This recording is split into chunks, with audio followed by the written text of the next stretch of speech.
Hey, it's K-Bar User. Back at you with another exciting knife video. Surprise. Okay. Reason why I'm bringing you this video is this is the custom knife video. What I have on the table here is an assortment of custom knives. Now, except for one, they've all been used for years. So now I can honestly tell you just what I think of the knives. Because to be honest with you, you can't bring a knife review out and tell people actually what the knife will do unless you use it for a while. Let's just take this one for instance. Oh yeah, this is a great knife. It's an English trade knife. It all feels well in the hand. No hot spot. Yada yada yada yada yada. It's a custom knife. Does it hold an edge? Can it baton? Not that I condone batoning, but can it? Will it do feather sticks? Will it, will it twist in your hand as you're using it? Does it really cause hot spots that you can't feel until you start using them?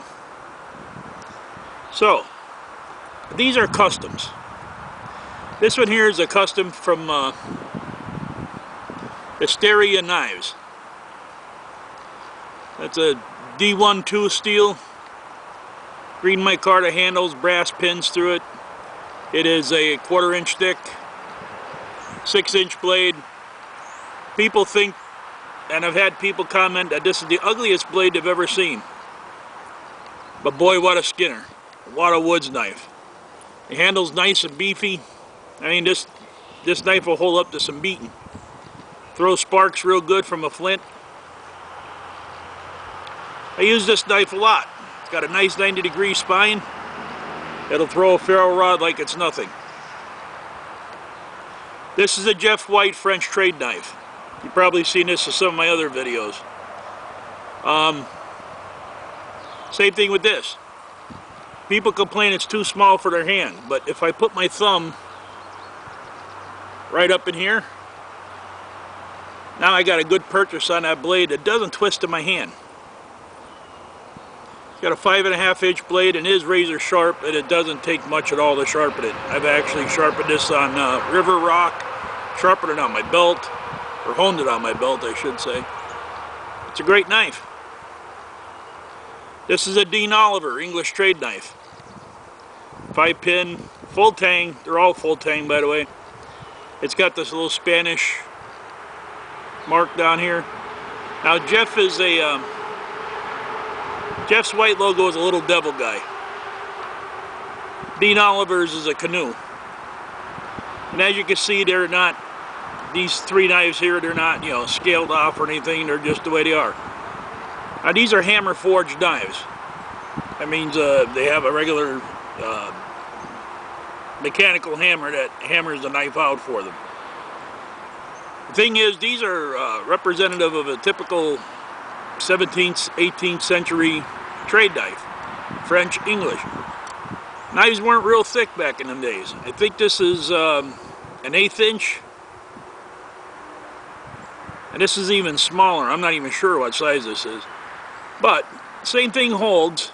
Like, I know this knife will feather stick. It's razor sharp and holds an edge.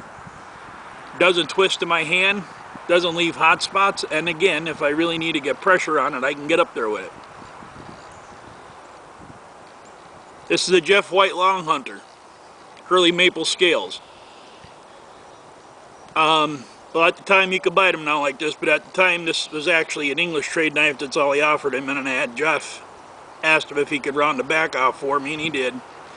It's got a little bit beefier handle, but once again with the Jeff White knives, if you get your thumb up in here, it has no problem doing what I needed to do. It doesn't twist in my hand. Once again, Jeff's trademark. He usually has these three up here too. Yeah, Dean has a little bit more on his. 1095 high carbon. Same thing with the French trade knife. Going on down the line, this was sent to me by Mr. William Collins. This is the prepper model.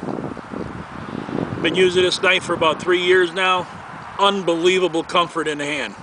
Unbelievable. You get just the right purchase to where you can't twist that blade.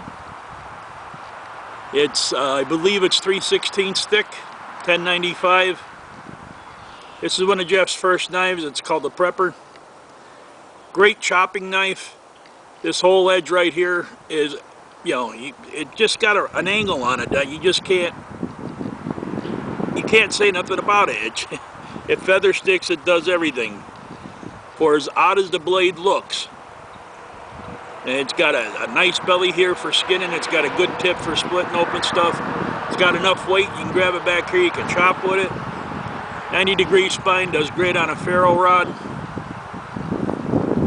You can't beat them. You can't beat that knife. I've been using it for 2 years now, and 3 years. I'll give you a rundown of the years I've been using these knives now, and this is why I can tell you.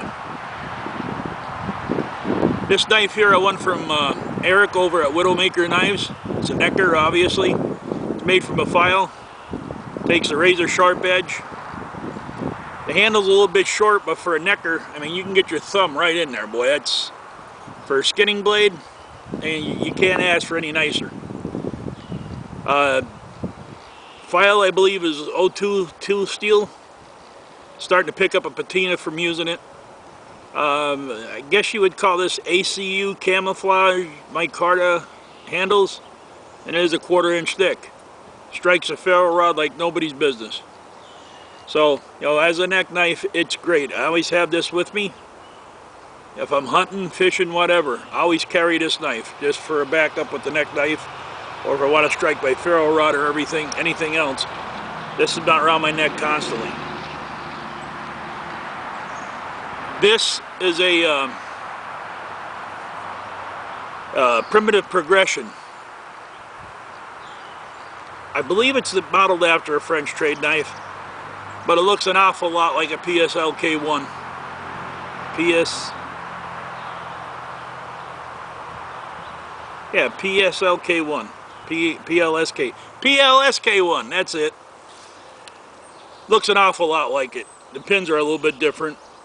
But this knife also, razor sharp.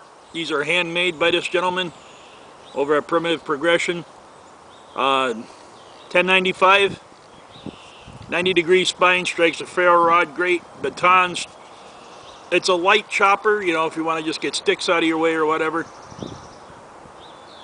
But here's the thing. This knife I've only had for about a month. And I'm not going to go over, you know, the different little, like, idiosyncrasies. Boy, I wish I learned how to edit. With different knives, but, I mean, this has got a few flaws. That's got a few flaws. That one I haven't found too many. Neither have that one. This one here has a few. This one, they all have a little bit of flaws. You know, not everybody's a perfect grinder when they first start out. And that's what I like about them. They have character. Now this looks phenomenal. Great in the hand. Feels beautiful. No hot spots, nothing, right? Started using this knife. If you start pushing on sticks and wood and doing whatnot, I'm not sure how I'm going to get it, but this part of the blade, right, or the handle right here, really cuts into the webbing here. So I'm really going to have to take that and kind of round it over because it's left kind of square. Really great knife. I've been using it now for, you know, a while, a couple of months, or yeah, a couple of months. I've been using it for about a month, and it, you know, it'll do what you need a knife to do in the woods, and that's what it's all about. Some of these and all of these knives need some kind of little tweaks for my taste. Your taste, they can be great just the way they are. This is a knife made by Charles Hoffman. If you're not subscribed to Charles, go over and pick him up. Same thing with William Collins. If you're not subscribed to William, go over and check out his channel. Fantastic guys. Charles is always out in the woods. William's always out in the woods, and he brings his own knives with him. It's 1095, 90-degree spine, 3/16 thick. Scandi grind. Brown Durlin handles. Now, this is made by Backwoods Knives. This is going to be kind of a longer video because there's a lot of things I want to throw in here. Now, I'm the kind of guy that, I can pick up a $20 knife and it's just one of them things that, that feels good. It does everything I need it to do, whatnot, but I love to own custom knives at the time. Yeah, I had the K-bar, I had a couple other knives, but, hey, I want to own a custom knife.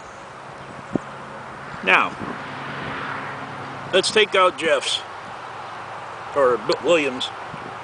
Williams knife started about $225, the basic model. The man has some great knives. He's got the Master Woodsman design. He's got a couple other knives that he has out, Fin, Fur. They're phenomenal knives. They're being used all over the country by top woodsmen, and nobody has nothing bad to say about them, and neither do I. Like I said, I've carried that for almost 3 years off and on. That, I'm not sure if you can even still get them. But let's take out Williams' knife there, because Williams starts up there. The reason for the video is just to show you some custom knives, but also, here we go. I'm going to give you a price rundown. 35 bucks. 35 bucks. $29.95. This is about 50. This one's about 50. This one I'm not sure of. This is a prototype Eric made me, but I'm thinking it's probably around, I don't know, maybe 100 bucks. Backwoods Knives by Charles Hoffman. $60 shipped. And they'll make them in the blade length you want. This one is $60 shipped. The wind's about to blow my camera over. So, the purpose of this video is to show you some custom knives. And just to let you know, if you're looking for custom knives, and these are customs, they're out there. They're not really that expensive. That's for $50 shipped with the sheath. 35 bucks. No sheath, but 35 bucks. And they're, he's the Hysteria you can find on, and Primitive Progression you can find on eBay. Jeff is being sold through SRO, Wilderness Outfitters. And I believe Track of the Wolf and J.A.S. Townsend carries the Dean Olivers. I'm not sure if they're even still made. Charles you can get a hold of on YouTube. Eric you can get him on Facebook or YouTube under widowmakerknives.com. So anyway, if you want a custom knife, they're not expensive, but it's the quality. Like this knife here. The tip I had to regrind just a little bit. The spine came beautiful, but the grind was off. The disc till taper in the front was off. Now this up in here, this side over here is just a little bit longer than this side. Alright, no big deal. Like I said, it gives the knife a character to me. If you buy the knives of what they are. This has got a saber grind to it. Or no, this is hollow ground. I'm sorry. This is hollow ground. This has got more of a Scandi grind. It's just plain flat. This one here is hollow ground. This one here is the same as that. This one here has got a high saber grind. Eric's is a flat grind, Widowmaker. Charles Hoffman's is a Scandi. This knife here, I can't say much about the grind at all. Nice tip on it. Cherry handles. It's the quality in the knives. Dean's knife. Same thing. Nice quality knife. Make a good hunter camp knife. Could be a survival knife. You can't overlook these types of knives because, hey, Our great-great-great-grandparents, this is what they lived with. You know, these three knives, but generally. This one here, you know, the handle's walnut. The pins are nice and soft on your hands. There's no edges. The grind looks really good. Distal taper is not so great. Tip ain't so great. Spine's nice. It's the quality of the blades themselves.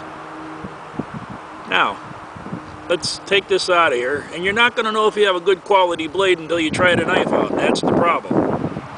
Unless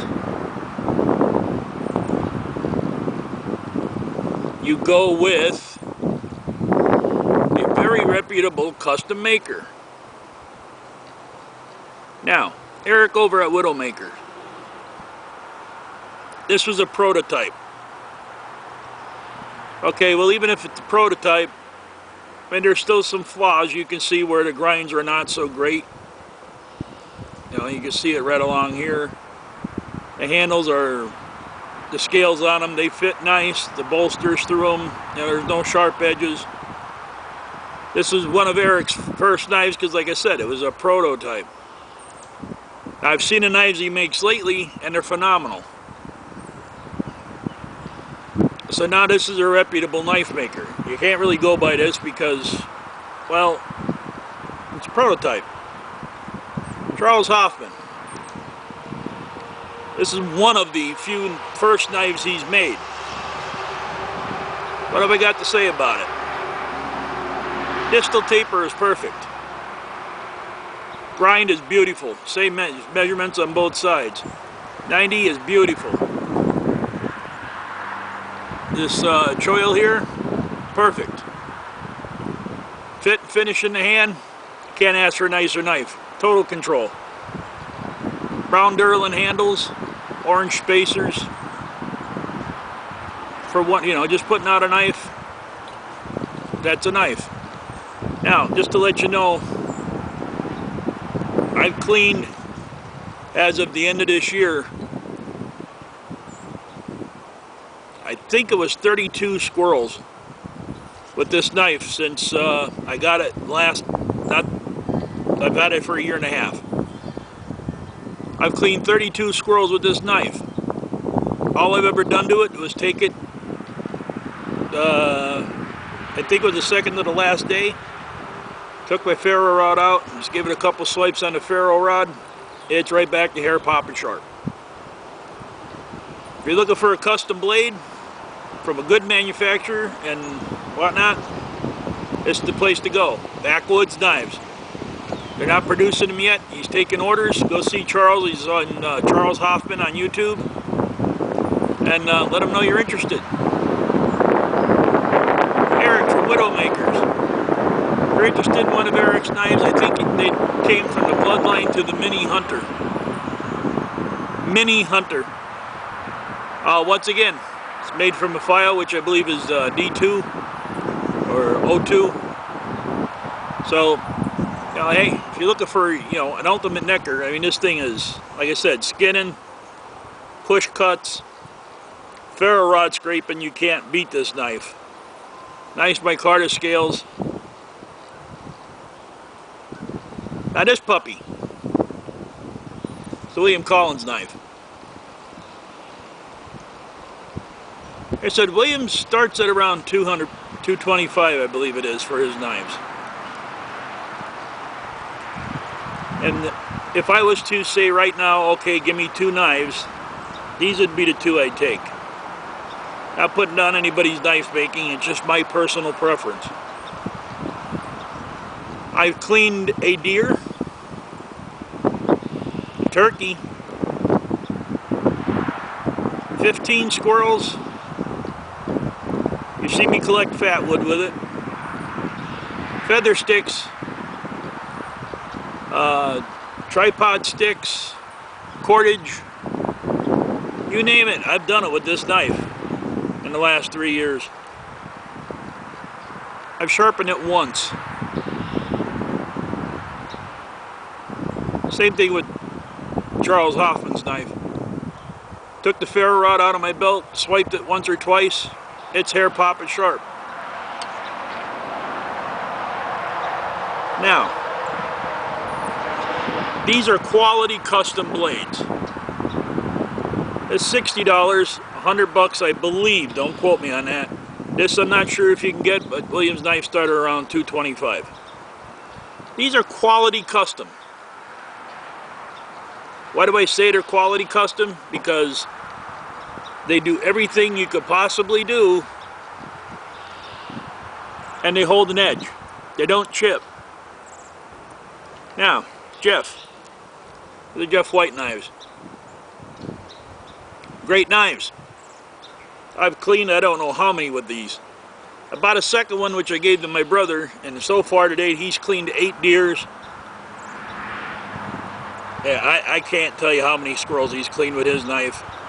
Now, we were talking just recently during squirrel season, and he said to me, I don't know where he got that knife at, but it's the best knife I've ever owned. So I never have to sharpen it. It cuts everything. And he does a lot of farm work. But the blade's real thin because it is a French period correct trade knife. You're going to find a lot of idiosyncrasies with these knives, like the edge rolling. These knives, the edge have a tendency to roll. Edge rolling ain't bad. These knives don't roll. Dean Oliver, phenomenal knife. The steel is soft enough that every time I get a 90-degree spine on the back to where I can strike a ferro rod, it goes right off fast as I get it on. It's a very soft steel. You can see it even bends, you know. So for just a hunting, camp, knife, whatever, you can't go wrong with them.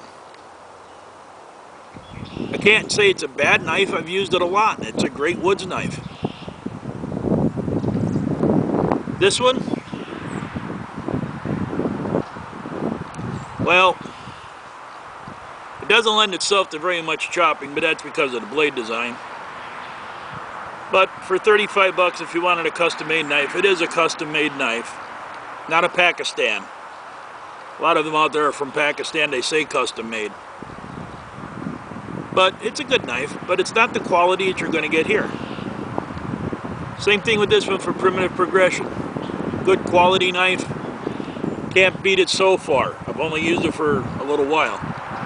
Can't beat it so far.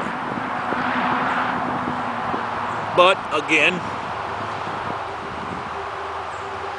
you know, you get what you pay for. These are quality knives. Some expensive, some reasonable, some cheap as hell for the quality you're getting. These are also custom-made knives. And you're getting what you pay for.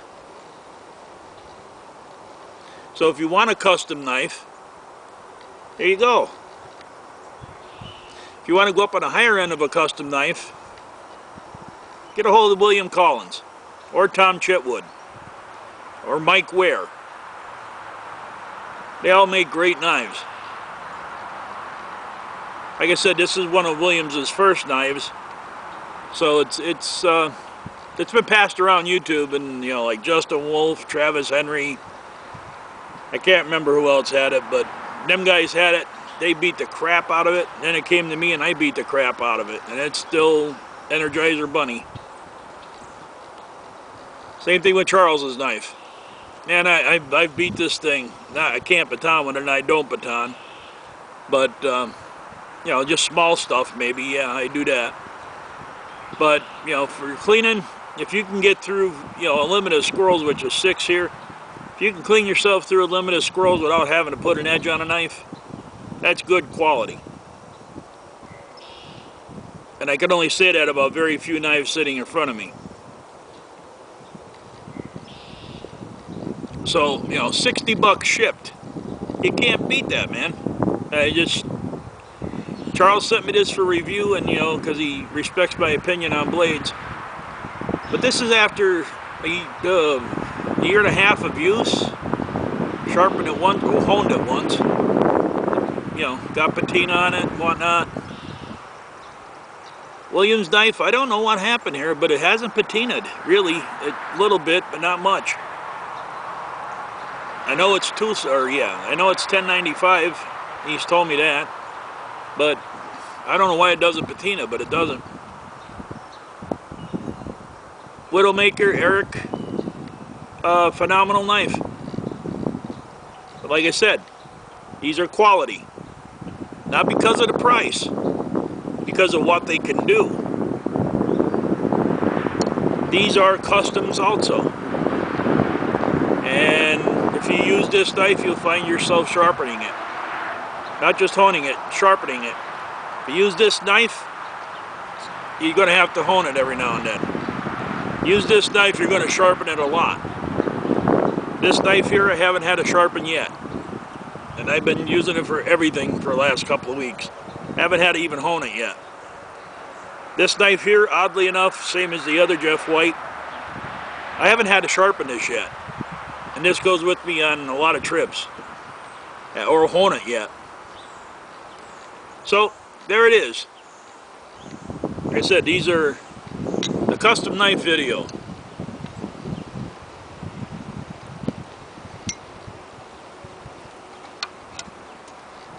I wish I could bring you more on all the knives, but it's what it is. So if you want quality, search out a quality maker. Pay the money. You're going to get what you pay for, trust me. You might only ever need to have one knife in your lifetime if you buy a good quality knife. If you buy a lesser quality knife, but still custom, you might only need one knife in your lifetime also, but you're going to be sharpening it. I don't like having to be out in the woods and trying to find something to sharpen with or carrying sharpening whatnots. So